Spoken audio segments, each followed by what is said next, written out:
any other decision that county officials were making in terms of land use decisions, growth and conservation, how we're bringing economic development and jobs to the county. Do we have housing that is affordable and attainable for folks in our community? All of these things are really very interconnected into the quality of life of Frederick County. And so I guess you could say I kind of got bit by the bug and really wanted to get involved and continue to help make Frederick County a great place. So I learned a lot as a part-time county council member while I was still a full-time teacher, working on issues of affordable housing, environmental protections, strengthening our anti-discrimination laws, and working to support county budgets that really invested in the priorities that our community was saying they believed in. So after 8 years on the council and working with our first ever county executive, Dan Gardner, it was so critically important that we not let that progress go to waste and that we continue to move Frederick County forward. And so it's been an incredible honor to serve as county executive just past the first year mark. And I'm really excited about this moment in Frederick County's history. I really feel that we're at a moment of opportunity where we have the secret sauce of our residents, our people who are just such a caring and generous community, people who want to give back. They want to use their skills and their knowledge and their generosity to make life better in Frederick County. We have incredible relationships among our private sector, our nonprofits, our municipal government, our county government, the philanthropic community, our faith-based organizations, community organizations that really have a desire to work together to solve big problems and to meet challenges and opportunities that are ahead for Frederick County. And I just love that. It makes me really excited. And I think it's why we're one of the reasons why we're the fastest growing county in the state of Maryland. People see Frederick County as a place to bring their businesses, start their entrepreneurial dreams, bring their families here and raise their children, and also retire here. Now, saying all of that, we know that there are still a lot of challenges that come with that growth. Some of them are unique to Frederick County. Many of them are things we're seeing across the country. And I believe that it is county government's role to do everything that we can to be part of the solution, recognizing that we can't do it alone. And the good news is we have an excellent roadmap ahead of us to help with that. And that is our Livable Frederick Master Plan. This is a community plan that the county passed in 2019 that included lots of stakeholder involvement and really charges us to be a community where everyone can thrive. The vision of the plan says that it's the year 2040, and Frederick County is a unique and vibrant place where everyone can live, work, and thrive and feel a strong sense of place and belonging. I think it's a beautiful vision, and I also think it's something that we actually can do in Frederick County. I hope we can do it by 2040, but I know that we're on the path to get there. And it's just a really exciting time for our community. So early on in my administration, I committed to making sure that we had a more inclusive and collaborative government. And so I level set expectations very early to say, this transition is not going to just be a couple of weeks. And then, we hit the ground running thinking that I am walking in with the solution to every issue. I know the talent that's out in our community and said, let's get a large, robust transition team together with folks of all walks of life, people who are those tried and true leaders that we have always looked up to in our community, but also folks that are new to Frederick County, folks that have not necessarily been invited to the table before, making sure that we have geographic diversity, people from different professional backgrounds, really looking at the intersections of all of those different communities and listening. And Marcia was on my transition team, so I'm so excited to see her here. But it really was an incredible effort. And I challenged them to think big and even buck against the status quo a little bit of what people think that county government could and should do, and what opportunities are there for us to think a little bit differently about the role we can play in the community. So we, due to this amazing team, they came up with 64 recommendations. It's a lot. We're hoping that the goal is to accomplish or have made meaningful progress on each of those recognitions or recommendations in the first term. And Chelsea just put in the chat the link to that transition team report. So if you're interested, you can check it out and see what the recommendations are. And we also published probably about 6 months after the report came out, a dashboard online that shows the progress that we've made. So you can see what have we started working on, what has not yet started, and what do we feel like we're close to accomplishing, or what's ongoing, where we're never really going to get to a endpoint, but it's ongoing work that the county needs to continue to do. So when Diane introduced me, she said, one of my core values is accountability. And I truly believe that that's an essential piece of good government, because our budget is your tax dollars. And so making sure that we do what we say we're going to do, or if we don't do it, why, we explain why, we're transparent about how we're making decisions, and we're as inclusive as possible along the way with that decision making. So this is our attempt to continue to move in that direction. And we'll also be reconvening our transition team at the end of March. We promised them a year after the report came out, we would bring everyone back together so we can hear, how are we doing? Are these recommendations, are these goals still the direction we should be heading? Did we miss something? And that's really important to me, to make sure that we are staying on a good path and we're doing what the residents of Frederick County are expecting of us. Another thing that I wanted to point out is that finding more and different ways to involve the public is also a big priority for me. And so last year we started it, and we're continuing it actually this month, is rather than only having one budget hearing in Winchester Hall where everyone has to come into the city of Frederick or happen to be available that night to call in, we are now doing 5 district-based budget town halls, so that we're going out into different parts of the county, giving people more opportunities. If they, have a prior commitment one of the nights, they can come to a different one. They can go back and watch the meetings afterwards. They can leave online comments if they don't feel comfortable speaking in public, or they could come to all 5 and speak at all of them, which we have had people do. So it opens up more opportunities. This year we have already had 2. We already did our District 1 town hall in Middletown that I did with Councilmember Jerry Donald from District 1. And we already did our town hall in District 3, Councilmember MC Keeganaire's district, at the Prospect Center, which is the county's new building on Himes Avenue that was the old State Farm building. We have 3 coming up. One is on this upcoming Monday, the 22nd, in Councilmember Steve McKay's district. That will be at the at the Newmarket Fire Hall. We have one coming up on Saturday, the 27th. That's at Catoctin High School with Councilmember Mason Carter. And then the last one is Thursday, February 1st in District 4 with Councilmember Cavante Duckett, and that will be at Lincoln Elementary School. We can also put these dates in the chat for you. And the links that Chelsea put in the chat, we will make sure Alan has, so he can also email them out to you. So if you don't copy them from the chat or click on them during the meeting tonight, you don't lose them.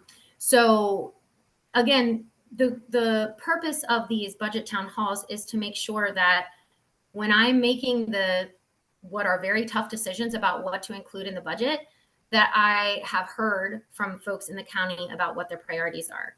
I will tell you, and this was the same situation for my predecessor, there are always more needs and more asks than there are dollars.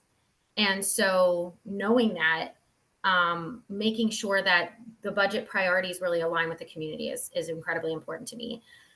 That being said, I'll share that what has seemed to be the trends right now from the first 2 listening sessions are public education and seniors. So senior services being service coordination to connect and navigate, help seniors connect and navigate resources, more senior centers, so more physical locations and expanded programming, transportation challenges, and housing affordability challenges. So seniors, definitely a big bucket. And then also looking at a balanced approach to growth, right? Recognizing that we're a growing county, and how do we make sure that we are growing in a way that's sustainable, that we're still preserving our ag land and our forest land and our natural resources, but also making sure we have enough housing for the people that already are here, and the different types of housing that people need and housing that people can afford, making sure we have commercial and employment areas to bring the jobs in that we need to. So I would say those are some of the top things that kind of we've heard about as we've been out. And then of course, housing. I mentioned that with seniors, but housing across the spectrum, has definitely been coming up as well. So for me, it's incredibly important that we keep listening to the community as we're making decisions. There's a lot else going on as well. I mean, the county cut the ribbon on our first ever 24/7 mental health crisis care center this past fall. This has been a priority for many years. It's the first time for the county that we'll actually have 24/7 center that anyone can walk into, no matter, you don't have to worry about if you can pay, if you have insurance, whatever your crisis is, whatever state you're in, whether you're bringing your child. We have that partnership with the Mental Health Association, and we're using a county building on Montague Lane to do it. And it's incredible. And it's going to be expanding into a crisis stabilization center in the next couple of years. I also announced that we're about to launch the first ever Office of Agriculture, bringing together our ag preservation and also our economic development specialists in agriculture to make sure that we are preserving this incredibly important industry in our county, both for our economy and for our rich history and for our natural landscape. We're really excited about that, so stay tuned, there's more to come. But we've also made record investments in education, in our fire and rescue services, and we continue to attract significant state and federal funding because our teams are amazing, and we are making sure that Frederick County is getting its fair share of resources so that we can continue to be strong partners with all levels of government to provide great service to our community. So there's many, many more things that I could talk about. I'm really honored to be able to work with such an incredible group of county employees. We're also doing a lot of work to make sure that we're an employer of choice. So working on our human resources practices, our benefits, our hiring, making sure we're taking steps to make sure our workforce reflects the diversity of our community. These are all things that are that take time, but that we're really excited about continuing to prioritize. So with that, I would love to take some questions because I can talk about more specifics about what we're doing in certain areas. I can talk about our relationship with municipalities, which you all are in the city of Frederick. And so that's probably, a key piece for you all. But I would rather talk about things that I know you're interested in than keep rambling on to you. So So however you want to take that, Alan. I'm not sure if Diane or I am supposed to do this part, but I had a question. I'm not sure how much clout you have in the state, but a number of us were involved with trying to get appropriate entrances and exits from the Walmart that was going to go into here in Frederick. And we could not talk the state highway commission into putting entrances and exits on 26. Yes, 26. Is there anything you can do to talk the state into helping us with that? Because we still have a terrible problem with traffic, particularly around 5 o'clock when people are trying to go to work. Is there anything that the county can do? So without knowing exactly specifically on 26 where you're talking about, I will say that we do an annual transportation priorities letter to the state. 26 improvements are traditionally on there. I will tell you that Route 15 has been the county's top priority for many, many years. And we are, as you may have heard, the state has cut some construction funding for many capital projects. So we are using every angle we can to continue to advocate to the legislature to get that funding, that construction funding back into the transportation, consolidated transportation plan.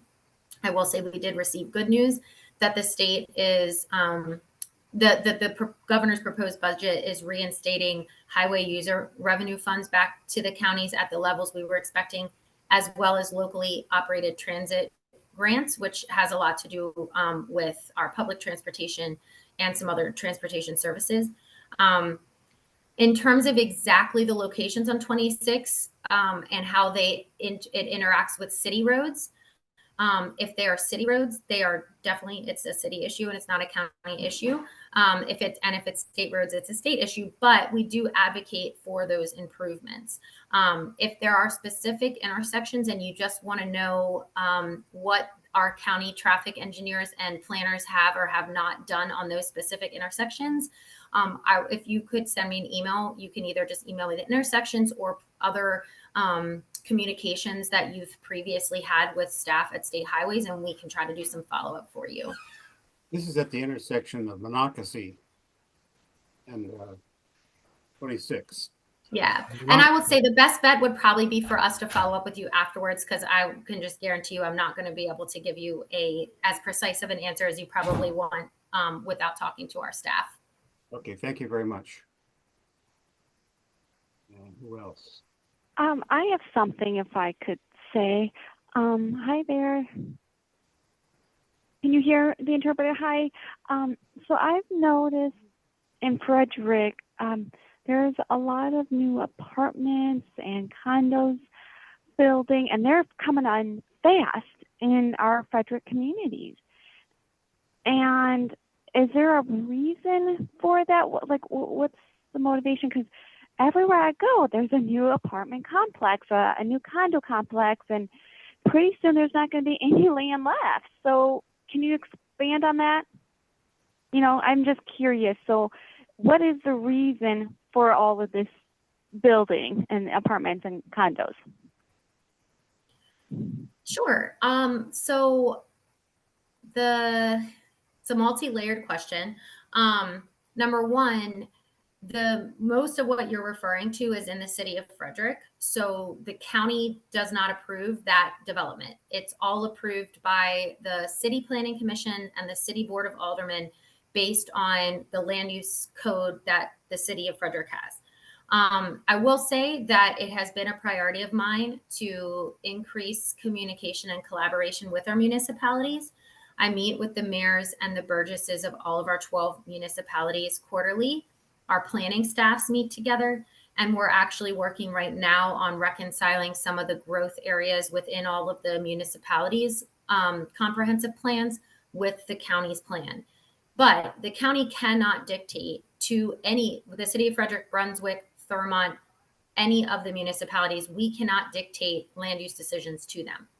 But what I will say is the housing, and also second thing is the housing going up now was approved before any of the current people in office were in our positions, because growth takes a lot of time. So we get the questions and sometimes complaints, but it was approved prior to any of us being there, both in the city and the county. But what I will say is we need, this is my opinion and what some of our comprehensive planning shows, we need the dense growth. Seniors, young families, they do not want and cannot afford single family homes on large lots. And if we want to preserve our farmland, we have to stop building housing that way. People need different types of housing as options, depending on, what they can afford and what stage of their life that they're in.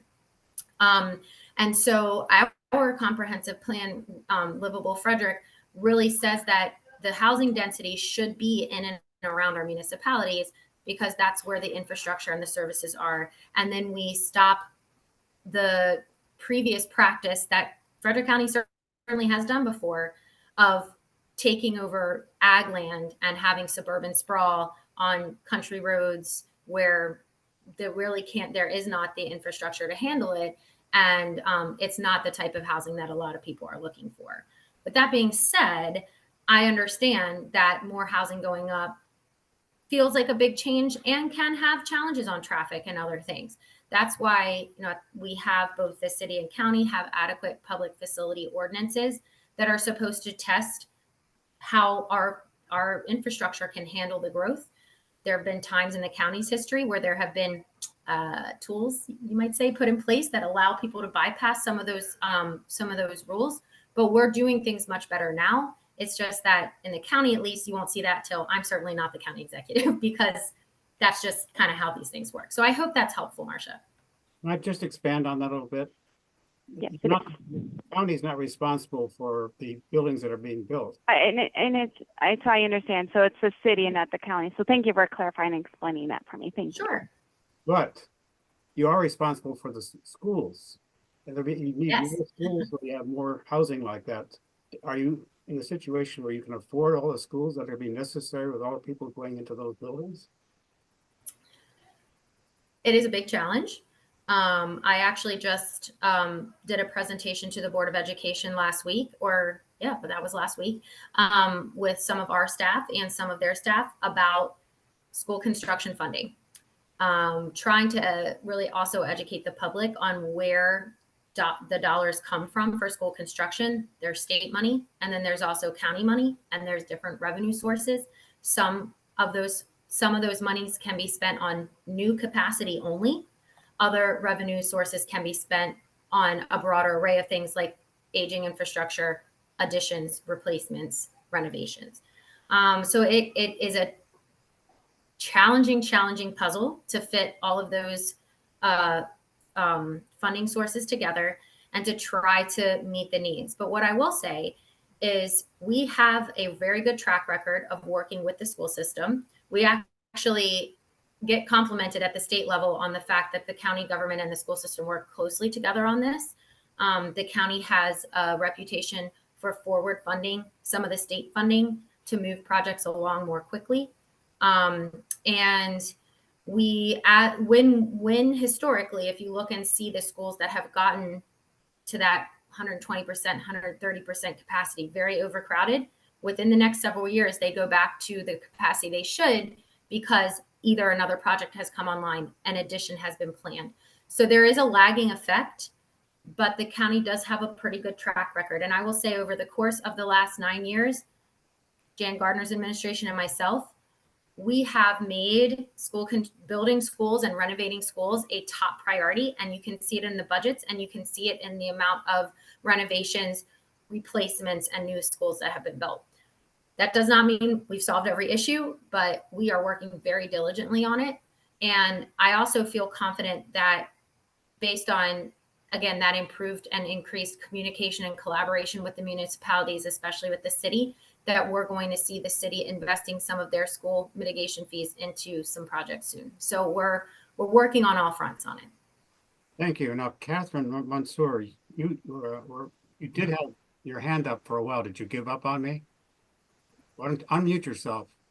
Okay, I do have a question, and it has to do with all this construction and overcrowding, and that has to do with the hospital. We have Frederick Hospital. Your wait in the emergency room is over 8 hours. It is just unacceptable. And when they were there a year and a quarter ago, they said, well, it's because of construction. Well, that's a year and a quarter ago. A friend of mine was just there with his wife, 8.5 hours before she got seen in the emergency room.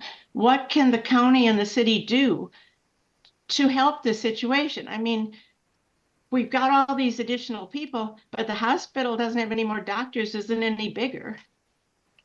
And it's all of us senior citizens, it's really a problem. Thank you for that question. So as you know, the Frederick Health Hospital is its own entity. It is not part of the county government, although that model does exist in some other jurisdictions. But we do work closely with them, and obviously they're incredibly important partners and a huge part of quality of life and livability in Frederick County.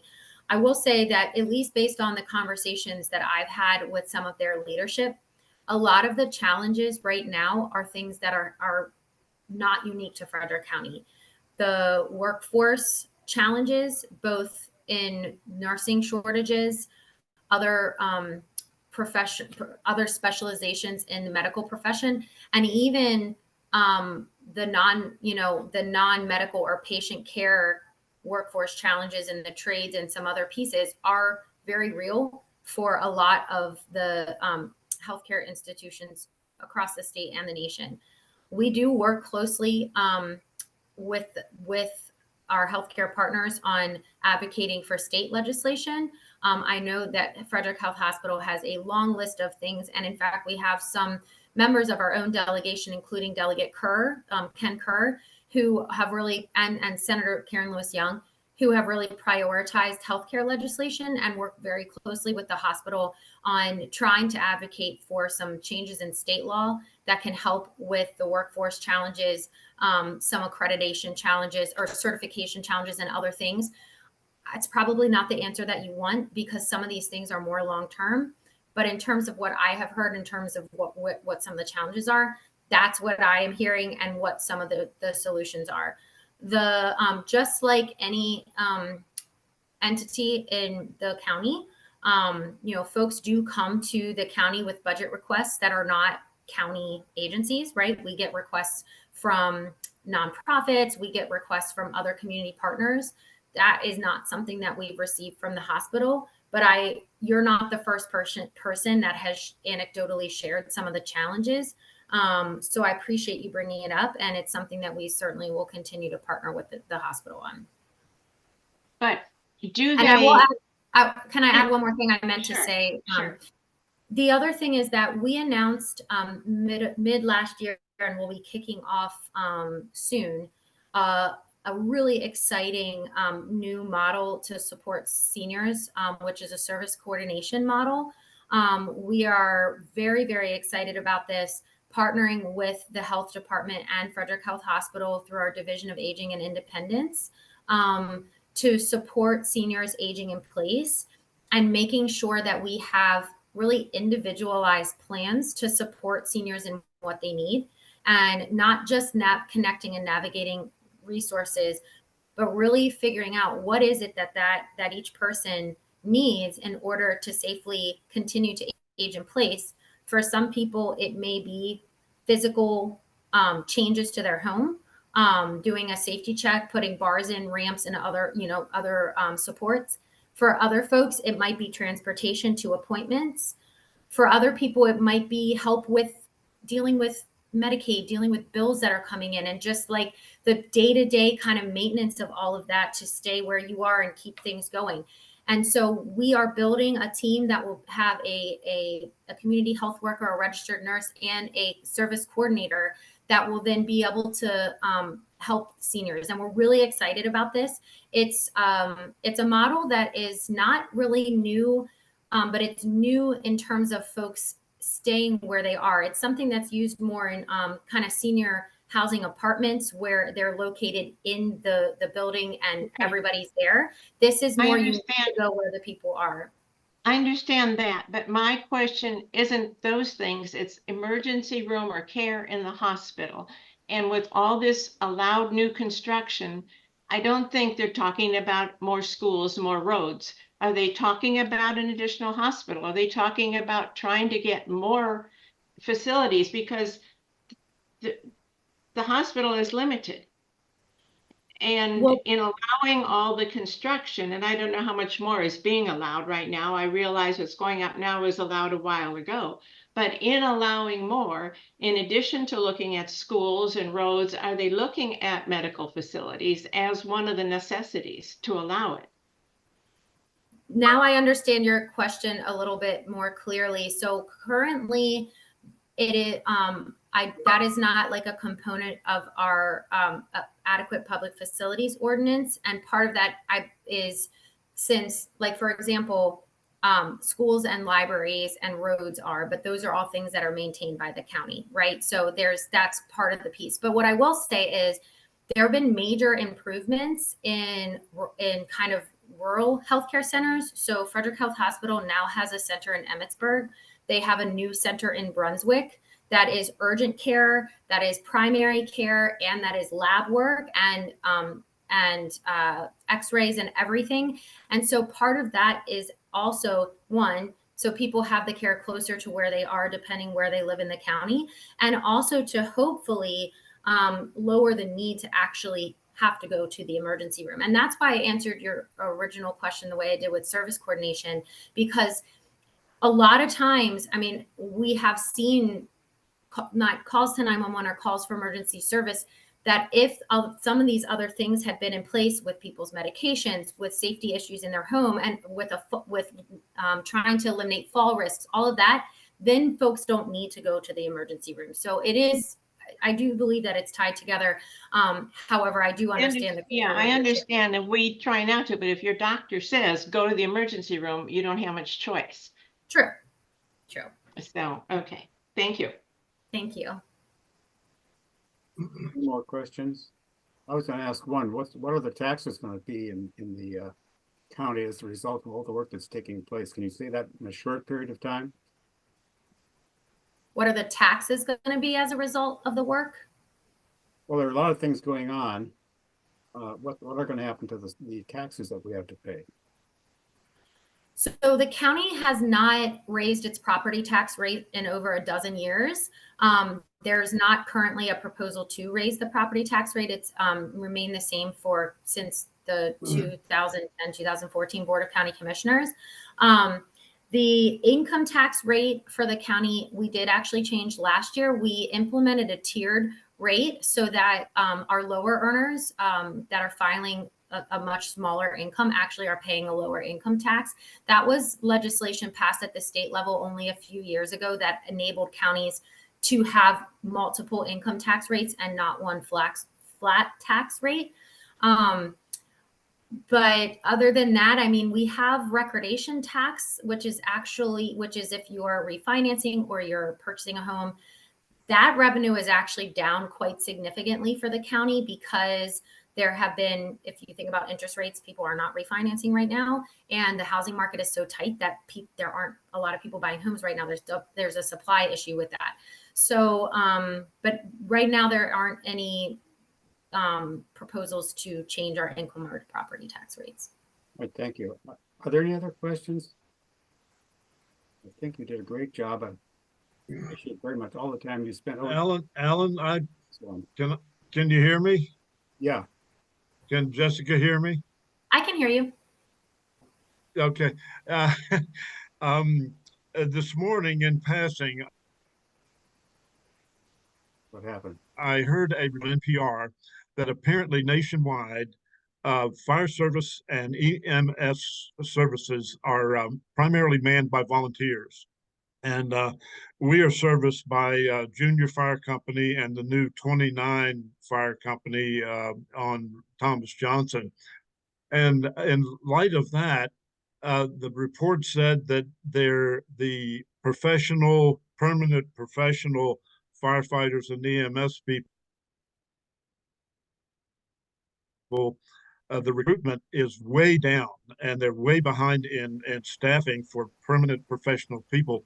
And I'm just curious, maybe Walkersville or other areas or towns, do they have a problem, or is Frederick County well behind or in pretty good shape in terms of professional firefighters and EMS? So I think we're actually in excellent shape compared to a lot of other jurisdictions. We have a hybrid, what we would call a hybrid model here in Frederick County, which means that we do still have volunteer fire companies, and we do have active volunteers still responding to calls. The numbers are down. That's a nationwide trend. And so we also have a large number of professional firefighters and EMTs and paramedics. We have a great fire service, and we have a really good reputation for being a great place to work in fire and EMS. We have already this year graduated a double recruit class, so close to over 40 new firefighters and EMTs. We also graduated a paramedic class of close to a dozen firefighters and EMTs moving up to be a paramedic, which is an incredibly robust, challenging, difficult training regimen for them, because the calls for service are really, and again, this is nationwide, the emergency medical calls, the EMS calls, outweigh the fire response calls, the fire suppression calls. And so it's very important that our folks are double firefighter EMTs, and that we continue to have pathways for folks to become paramedics, because they can do even more care on the scene and really, truly life-saving care.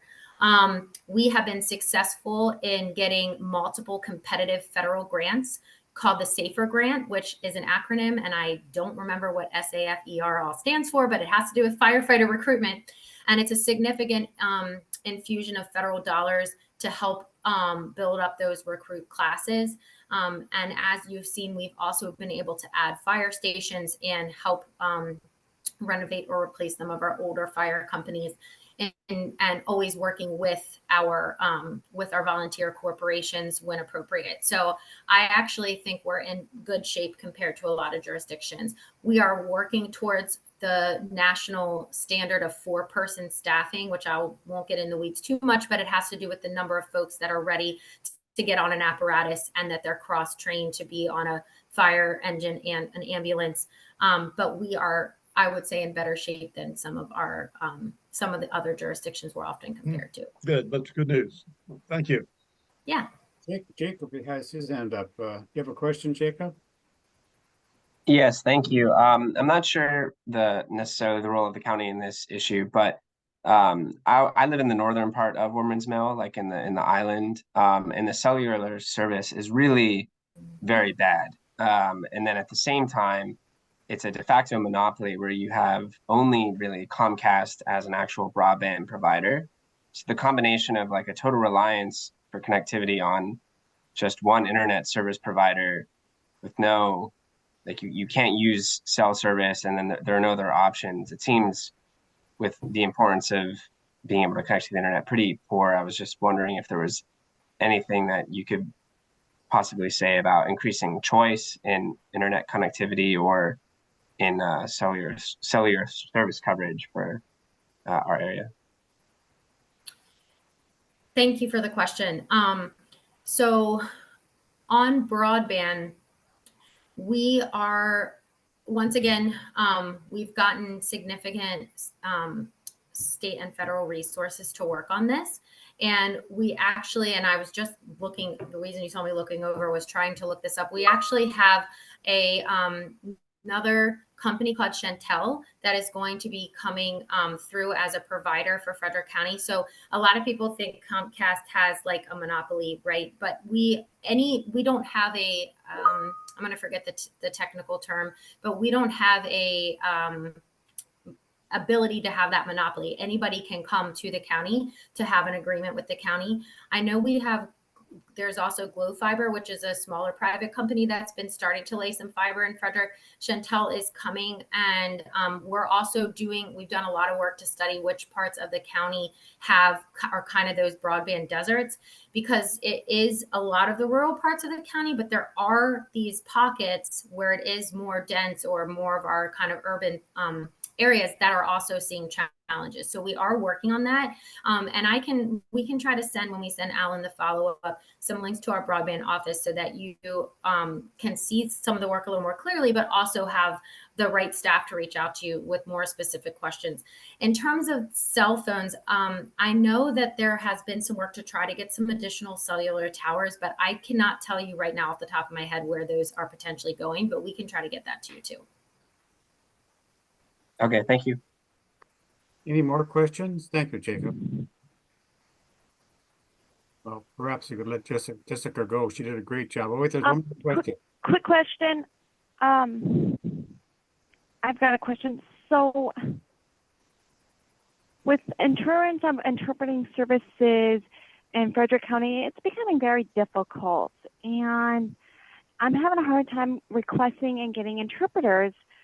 So we really I feel like the county and the city needs to work together to improve interpreting services for our community, such as myself. Now, the good news is the Deaf Community Center is working with the fire department and the police department to teach them some sign language, and we have got some workshops going on so that there is some communication and so that there's some understanding of, communication. So that is a good thing that's going on. And our ASL classes are growing, and I'm glad to see that. That's great. But in terms of interpreters and interpreting services, I think there's room for improvement. So I'll maybe reach out to your county, your office, to see if we could work on that. I would really appreciate that. And I have a follow-up question, Marcia. Is it the process for requesting that, or is it that there aren't enough interpreters, so we're having trouble getting them when requests are coming in? I want to make sure I understand which one of those seems to be the challenge. Well, I think it is a couple of things. I think it is finding an interpreter. So, Frederick is growing, and there's a lot of deaf people, and there's more deaf people moving. And so the number of interpreters, there's not enough compared to the demand. And then also requesting interpreters is a problem. Some deaf people want an interpreter now. And ideally, you've got to request an interpreter a couple days in advance so they can get one. So, maybe it is a little bit of both. And then the other thing is funding. I really think funding financially, that's a problem. The Chambers of Commerce this summer, they had run out of money for interpreters. Mm-hmm. And I was on their board, and unfortunately they ran out of funding. And so they had to ask for donations to get an interpreter. And there was one meeting, there was no interpreter, and so they had to cancel the meeting, which was nice of them to do. I felt bad that they did that, but they were considering. And so I think we need to set aside some funding to help the county and the city to have funds for interpreters for things like this. Thank you for clarifying. And I will say I've already had some of my budget meetings, not with some of our county divisions, not everyone yet. There are multiple divisions bringing this to my attention, saying that they're running out of money. So the good news is that means that folks in the deaf community are utilizing our programs and coming to our meetings and doing things through Parks and Recreation or other things, so that's good. And also, it's good that our staff is recognizing that this is important and they're asking for more funding. So hopefully that helps a little bit, but I do appreciate you bringing it up. I know we always have room to do better. So thank you. Any more questions?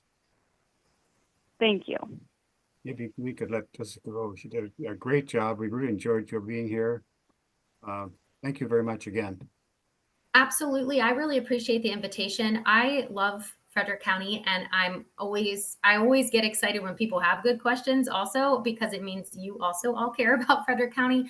So if you do think of something, or we said we would do follow-up, we will definitely email Alan with the things we said we would follow up on. And we'll make sure you have, we include email addresses for our constituent services, which is the best one to email, that we can get it out to the correct department for you. And then you don't have to figure out who the right person is to email.